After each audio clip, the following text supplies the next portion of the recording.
Hello, I've missed you so much. Welcome back to Lightstand Entertainment. This is Deviant D. Sorry it's been so long since the last video. The reasoning for that, midterms happen. So once midterms happen, a lot of shit gets put on hold. The videos being one of them. So sorry about that. Seen a few movies over the last few weeks. Not as many as I'd like, but seen a few. One of the big deals is a couple weeks ago, a buddy of mine and I went to the mall for a Fathom Events showing of the new TOHO produced Godzilla film.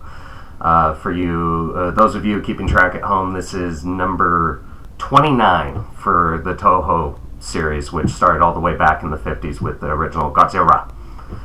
So, 29th Godzilla movie, 31 if you count the latest remake and the shitty Matthew Broderick version we don't talk about anymore. Or never did. Yeah, we never talked about that. Anyway, Shin Godzilla. We got a new TOHO man in a suit Godzilla. Day of celebration. I was really stoked to see this film because, like the buddy of mine I mentioned, huge fan of Kaiju films in general, but huge fan of Godzilla. Love the man in the suit films, especially from the 60s. That's probably my favorite era, and they did some great shit in the 90s too. In fact, my favorite Godzilla film of all time is from the 90s, go figure. But anyway, huge fan. So going in, I'm just ready for some Kaiju on Kaiju action, so to speak, and didn't get that. When we were walking out of the movie after it was over, a friend of mine said it best. He's like, I just wasn't in the right mind frame for that film. And what you might be thinking is, what type of mind frame do you need to be in for a man in a, rubber suit destroying, mock cardboard buildings? But the film was extremely political. Now, I know some of you are saying, well, the original Godzilla itself, that's a very political film if you look at the subtext, essentially, that was Japan's reaction, to Hiroshima, all the terrible things that happened around World War II. So the series, was a political response film, if you will. So politics in Godzilla films, it's nothing new. They've done it quite a bit, so that didn't bother me so much as, let me just put it like this, with the Godzilla film, the American one that came out 2 years ago, starring, Walter White, Scarlet Witch, and Kick-Ass,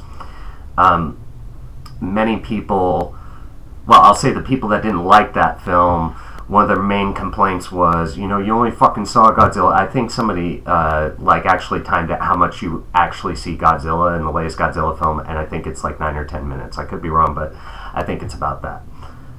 With the new Toho Godzilla movie, I think you see Godzilla more than 10 minutes, but it's not much more than 10 minutes. Like, if I had to guess, and this was a long Toho Godzilla movie. Like, a lot of the older ones are like, hour and a half, 90 minutes tops. This one was 2+ hours. And I think you maybe got 15 minutes of Godzilla. What the fuck is happening the rest of the picture, you might ask? It is board meetings. It's political meetings. It's a lot of boardrooms. If you ever want to know what the inside of a government office might look like in Japan, this is the fucking film for you. It's a lot of deliberating, figuring out, it's kind of like the American Godzilla. They keep talking about Godzilla, and the audience is like, well, you keep talking about him, where the hell is he? You're going to get that in Shin Godzilla. They did change Godzilla a bit. Usually they do. The Toho series, if you're not familiar, kind of comes out in waves. You can, if it helps, think of it as like phases for the Marvel movies that are so big right now. Whenever they start a new phase or a new era with the Toho films, they would usually not reference everything that came before it except for the original Godzilla. They always recognize the very first one. They would forget, like I said, ones that came after it, but that was still a part of the canon, so to speak. To my knowledge, this is the first time Toho has just seriously wiped the slate clean, so to speak, and started completely over. So the first time, like Godzilla, and I had no idea about this going into the movie, so the first time Godzilla, comes up, you know, I figured people were going to be like, oh shit, Godzilla, start doing their running, whatever. Didn't happen. They were like, what the fuck is that? And you get like 3 sequences of Godzilla in the film, and that is it. The changes that they made to him, for the most part, I liked. He looks a lot different, just the whole body wise. I mean, the standards are still there. Still has like the spikes that glow on the back and tail and whatnot. The biggest differences they changed were his mouth when his atomic blast comes out. Before it was just a, you know, and it would come out. Now it kind of, the way I was describing it to people, it kind of reminded me of the creature from Netflix show Stranger Things. The way the, you know, mouth opened up. Yeah, his jaw now splits like 3 ways. It's kind of trippy when he shoots. The biggest change, and I thought, honestly, it was pretty cool, was his tail. Like, he had always, like, used his tail as a weapon. Like, he'd swing it around to hit, like, other monsters or buildings or tanks or whatever.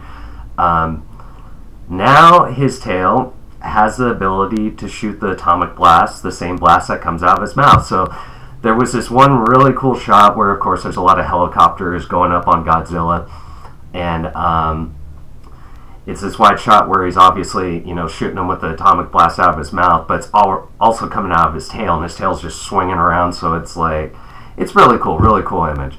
So the new Godzilla model, so to speak, what they're using, really cool.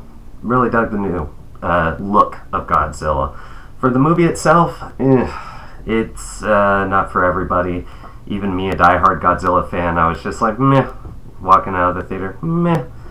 So down the road, I'll watch it again, and sometimes on, you know, upon second appraisal for me, I glom on to something that I didn't before, and I like the film more, or sometimes I'm just like, no, I was right. First time, it was just meh. So we'll see.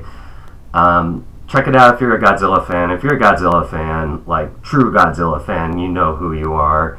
You need to go see it just because it's the first TOHO produced Godzilla movie in 12 years. So it's the first time they've opened shop in over a decade. So it's a good thing.